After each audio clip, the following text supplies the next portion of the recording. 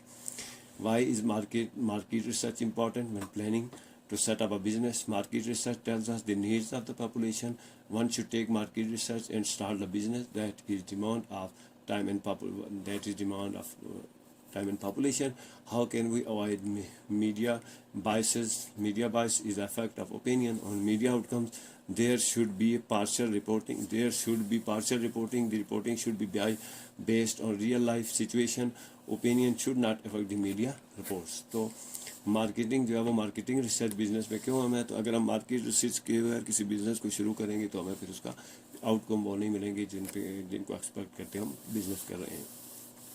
Media باعث جو ہے وہ باعث مینز اپنی ذاتی رائے.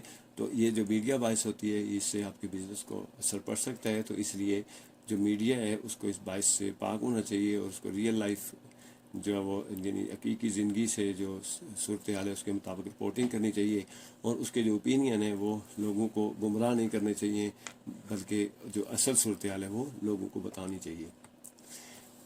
Discuss the impact of media bias. تو media bias can change the mind set of people. If the ethical values are not kept in the mind, it can distract the masses from the track and make them ignorant of the facts. تو media باعث کا اثر کیا ہوتا ہے؟ اگر media باعث ہو یعنی میڈیا لوگوں کو صحیح گائیڈ نہ کرے, ان کو مس گائیڈ کرے اور وہ اپنے باعث کو ساتھ رکھتے ہوئے اپنی جو ذاتی رائے ہے اس کو ساتھ رکھے تو پھر جو ہے وہ لوگوں کو ڈسٹریکٹ کر سکتا ہے. تو ایتھیکل جو ویلیوز ہیں, جو اخلاقی اقدار ہیں, ان کو ذہن میں رکھتے ہوئے میڈیا کو کام کرنا چاہیے. اگر میڈیا ایتھیکل جو ویلیوز ہیں ان کو ذہن میں رکھتے ہوئے کام نہیں کرے گا تو اس سے پھر جو عوام ہوتے ہیں وہ اپنے ٹریک سے ہٹ جاتے ہیں اور وہ جو ان کو حقائق کا پتہ نہیں چلتا. تو اس طرح سے بزنس جو ہے وہ خراب ہو جاتی ہے. تو میڈیا باعث جو ہے وہ لوگوں کے مائنڈ سیٹ کو چینج کر سکتا ہے.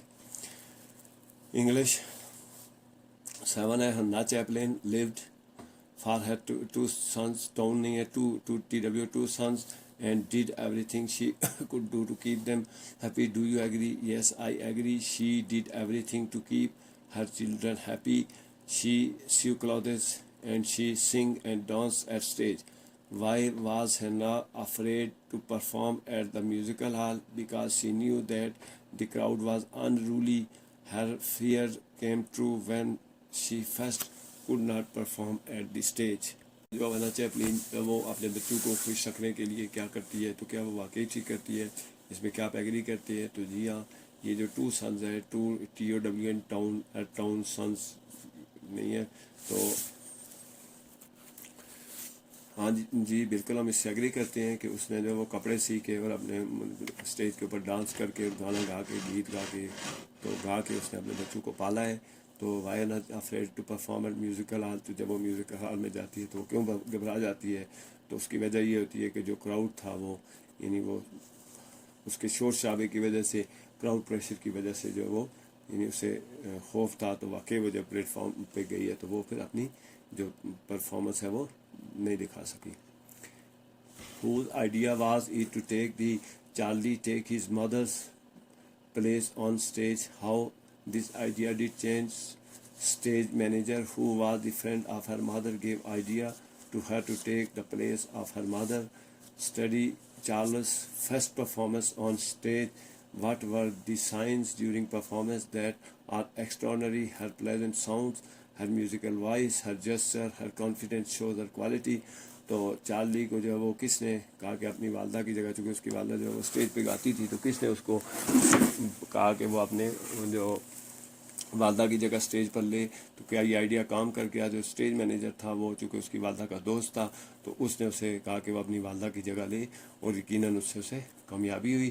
اب جو پرفارمنس ہے اسٹیج کے اوپر تو اس کے بارے میں ہے کہ اسٹڈی کر کے آپ بتائیں کہ اس کی جو کون سے سائن تھے جس نے اس کی جو پرفارمنس ہے اس کو غیر معمولی بنا دیا. تو اس کی جو ساؤنڈ تھی وہ, اس کی آواز بہت پیاری تھی اور اس کی آواز جو وائس تھی وہ میوزیکل تھی. اس کے علاوہ اس کے جیسچر یعنی اس کی باڈی لینگویج, اس کا گانا, اس کی موومنٹ اور اس کا جو کانفیڈنس تھا, اس کا اعتماد جو ہے وہ اس کی کوالٹیز کو ظاہر کرتا ہے. How did Hannah manage to bring some magic into the lives of Charlie and Sydney? What does this tell? She took them to the beach, gave them cake and ہے تو and رہ گئے ایڈی نہیں ہے and ہے ice cream and brought some magic to life. How can you tell that Hannah and the boys live in poverty because they had very little to eat, to wear, and were living life of slums? Why do you think Charlie was heartbroken when his mother was admitted to the mental institution? Her mother was great supporter and charm for her. It make her heartbroken when she was admitted. تو نہ جو ہے وہ یعنی کس طرح سے اس نے جو چارلی اور سڈنی جو ہے وہ ان کے جو زندگی ہے ان میں کچھ تبدیلی لائی تو وہ ان کو ساحل پر لے جاتی ہے, ان کو کیک اور آئس کریم دیتی ہے, تو اس طرح سے جو ہے وہ ان کی جو پریشان زندگی ہے اس میں بہتری آ جاتی ہے. تو آپ کیسے کہہ سکتے ہیں کہ انر بوائے جو وہ پاورٹی غریب تھے تو اس کی وجہ یہ تھی کہ ان کے پاس کھانے کے لیے کم تھا, پہننے کے لیے کم تھا, اور وہ یعنی تنگ و تاریک گلیوں میں جو ہے وہ زندگی گزارتے تھے, تو اس لیے لگتا ہے کہ وہ غریب تھے اور ان کے پاس یعنی وہ پیورٹی کی زندگی گزار رہے تھے. اس کے علاوہ چارلی ہارٹ بروکن کیوں ہوئی؟ جب اس کی والدہ کو اسپتال میں داخل کیا گیا, مینٹل ہاسپٹل میں, تو اس کی وجہ یہ تھی کہ اس کی ماں جو ہے ان کو بہت سپورٹ تھی اور وہی اس کی زندگی کی کشش تھی. تو والدہ جو ہوتی ہے وہ بڑی قیمتی چیز ہوتی ہے, ایک ایسا فیکٹر ہوتا ہے جو آپ کو سپورٹ بھی کرتا ہے اور زندگی کا چارم بھی اسی کے ساتھ ہوتا ہے. اس کے بغیر زندگی کا چارم یا زندگی کی جو خوبصورتی ہے وہ ختم ہو جاتی ہے. تو جب اس کی والدہ کو ایڈمٹ کیا گیا تو وہ جب وہ ہارٹ بروکن مینس مایوس اور پریشان ہو گئی. Which of the Hannah's quality do you think Charlie inherited? تو ہناز کی کون سی خوبیاں جو چارلی میں موجود تھی؟ Charlie musical voice and love with her profession was the quality which was same with mother. When the play opens what is Mr Parson unhappy about? In the beginning of the play, Mr. Parson was worried about her fate, and she did good to tell everything to Mr. Fitzgerald as he gave better solution. The family takes Mr. Parson for granted. Pick out of least 3 examples because he was old and always ready to help the family, so family takes him as granted and did not value her services. تو نہ جو اس میں کون سی خوبیاں اپنی والدہ کی تھیں؟ تو اس کی جو آواز تھی اور اس کے اپنی پیشے سے محبت جو تھی وہ اس کی والدہ کی خوبیاں تھیں جنہیں والدہ سے ورثے میں ملی تھیں. جب کھیل شروع ہوتا ہے تو پارسن جو وہ کیوں ناخوش ہے؟ تو پارسن اس لیے ناخوش ہے کہ وہ یعنی اس کے مقدر کو وہ یہ سمجھتا تھا کہ خرابی اس کا مقدر ہے اور یہ کچھ بہتر کام نہیں کر سکے گی. تو فیملی نے مسٹر پارسن کی جو خدمات ہیں ان کو کیسے جو ہے وہ گرانٹیڈ دیا, یعنی تو انہوں نے چونکہ وہ ہمیشہ مدد کرنے کے لیے تیار تھا تو اس لیے جو اس کی فیملی تھی انہوں نے کہا کہ یہ اس کا کام ہے ہماری مدد کرنا, ہماری خدمت کرنا, تو لہٰذا اس نے اس کی خدمات کو جو وہ قدر کی نگاہ سے نہیں دیکھا. When the two ladies exchange personalities, do these change help her? Yes, it helped them to understand the real life situation. They started think like each other and it helped when they started. What changes does Mr. Parson want in her family's behavior? And these demands reasonable. He wanted to make them respectful and responsible. And he was absolutely right. George Parson, Doris and Cyril are taught a lesson that they will never forget. Do you agree? Yes, they are taught psychologically. They have learned how to live in life. They will never forget the lesson. تو دونوں ladies نے جب personalities change کی تو اس سے انہیں کیا فائدہ ہوا؟ تو انہوں نے ایک دوسرے کی طرح سوچنا شروع کیا. ریئل لائف سچویشن میں انہوں نے ایک دوسرے کی جگہ لے کے جو ہے وہ اس صورتحال کو جو ریئل لائف سچویشن ہے اس کو سمجھا, تو اس سے ان کو مدد ملی. اس کے بعد پارسن جو ہے وہ کیا چاہتا تھا کہ ان کی فیملی میں کیا تبدیلیاں آئیں, تو وہ چاہتا تھا کہ وہ رسپیکٹفل اور ذمہ دار بن جائیں. تو وہ بالکل اپنے اس معاملات میں ٹھیک تھا. رسپانسبل ہونا اور رسپیکٹفل ہونا 2 بنیادی خوبیاں ہوتی ہیں, یہ ہر شخص میں ہونی چاہیے. تو اس کے علاوہ کیا لیسن سکھایا؟ تو اس نے چونکہ ان کو سائیکالوجی کے لیے ایک لیسن دیا جس کی وجہ سے یہ جو لیسن تھا وہ بہت کامیاب رہا, اور یہ ایک ایسا سبق ہے کہ جس کو وہ کبھی بلا نہیں سکتے ہیں. If you had been a Mr. Parson place, how would you solve the problem? The way of Mr. Parson was very good to solve the situation. I would do the same if I were Parson. What are some words to describe some characters? Choose the appropriate words. Pleasant, firm, persuasive, pretty, caring, intelligent and confident. Does the poet feel that all our dreams are realized? How can you tell? Yes, the poet feels the mostly dreams are realized. I felt myself that it is true.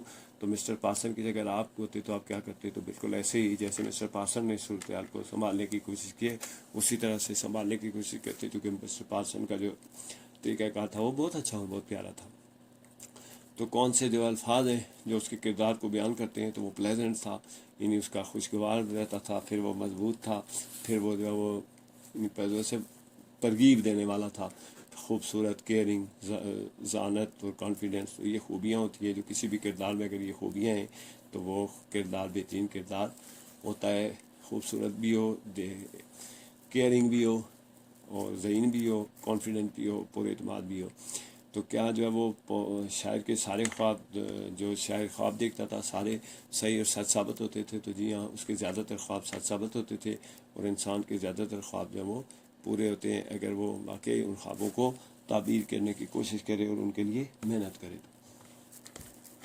How does one feel when one's dream is realized? It is very prayer to see the dreams true. Who or what, according to the poet, understand this state of mind? Mother understand the state of mind. What helps one on life's way? The love and confidence of mother helps one to the ways of life. Why do one needs confidence day to day? Confidence is the basic way to the success, so we need success in all the fields of life. تو جب اگر کسی کا dream realise ہو جائے، کسی کے خواب پورا ہوتا ہے، کسی کی خواہش پوری ہوتی ہے تو اسے کیسا محسوس ہوتا ہے؟ تو یقیناً جب آپ کی خواہشات پوری ہوتی ہیں تو آپ کو بہت خوشی ہوتی ہے. تو کون جو ہے وہ اسٹیٹ آف مائنڈ کو، یعنی ذہنی حالت کو کون اچھی طرح سے سمجھ سکتا ہے؟ تو والدہ جو ہے وہ اسٹیٹ آف مائنڈ کو، یعنی اپنی اولاد کو یا اپنے بچوں کی جو ذہنی صلاحیت ہے اس کو سمجھنے میں والدہ سے زیادہ بہتر سائیکالوجسٹ کوئی نہیں ہوتا. تو ماں جو ہے وہ بہتر انداز میں سمجھ سکتی ہے. اور لو اینڈ کانفیڈنس ہمارا ہیلپ، تو ماں کا جو کس چیز، کون سی چیز جو ہے وہ زندگی میں انسان کی مدد کرتی ہے؟ تو اگر والدہ ہے اور وہ اس کا اعتماد ہے اور اس کی دعائیں ہیں، اس کا پیار ہے، تو وہ چیزیں ایسی ہیں جو آپ کو کامیاب بنا سکتی ہیں. چونکہ والدہ اللہ تعالیٰ کا عطا کیا وہ بڑا قیمتی سرمایہ ہے، ہمیں اس کی رسپیکٹ بھی کرنی چاہیے. اور والدہ ہمارے لیے جو ہے وہ جو دعائیں کرتی ہے، جو ہم سے پیار کرتی ہے، وہ ہمیں زندگی میں ہمیشہ کامیاب بناتے ہیں. تو ڈے ٹو ڈے لائف میں کانفیڈنس کی کیا ضرورت ہے؟ کانفیڈنس کا کیا مقام ہے؟ تو جب آپ پر اعتماد ہوں کسی بھی کام میں تو آپ کامیاب ہو سکتے ہیں. اس سے ہمیں زندگی میں کامیابی کے لیے جو وہ کانفیڈنس کی ضرورت ہوتی ہے. کمپلیٹ سینٹینس ہے: دی mother heart understand emotions. Mother faith helps us to promote ourselves. The mother loves share our happiness and sorrow. True, false in the poem. True.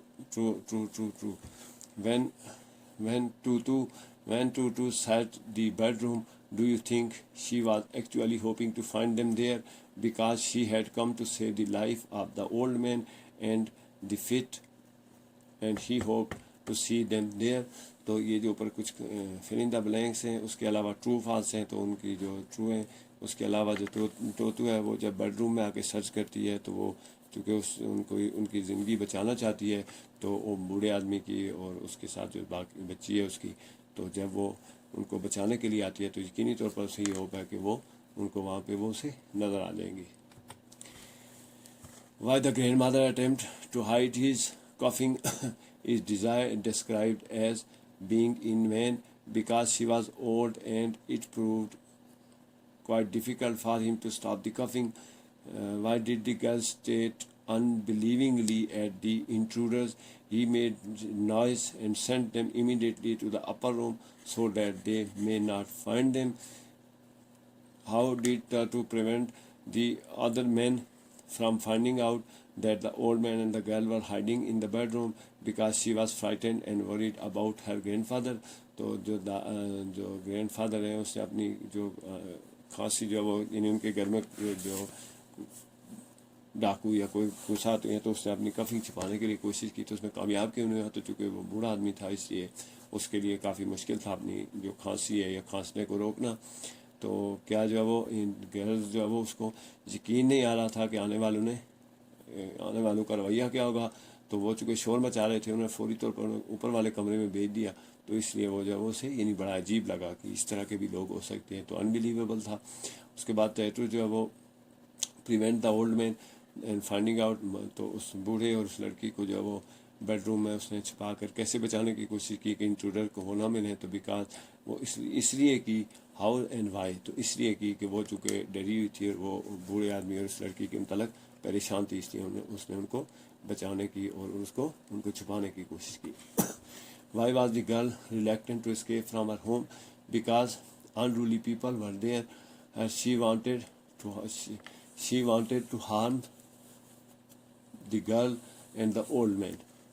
تو یہ ہارم تھریو نہیں ہے بلکہ T H E girl, the girl and the old man ہے، تو اس spelling کو ٹھیک کر لینا ہے. The grandfather says we are all alive thanks to you.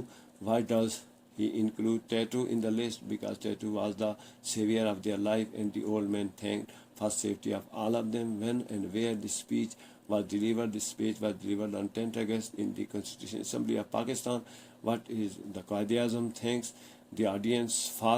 He had the feeling of gratitude and love, or for the audience who elected them as president. تو لڑکی جو ہے وہ یعنی کیوں جو ہے وہ گھر سے نکل کر بھاگنا نہیں چاہتی تھی ان کو لے کے، تو چونکہ باہر جو ہجوم تھا وہ ان کو نقصان پہنچا سکتے تھے، اس لیے وہ لڑکی اور اس بوڑھے آدمی کو گھر سے نکالنے کے لیے راضی نہیں تھی.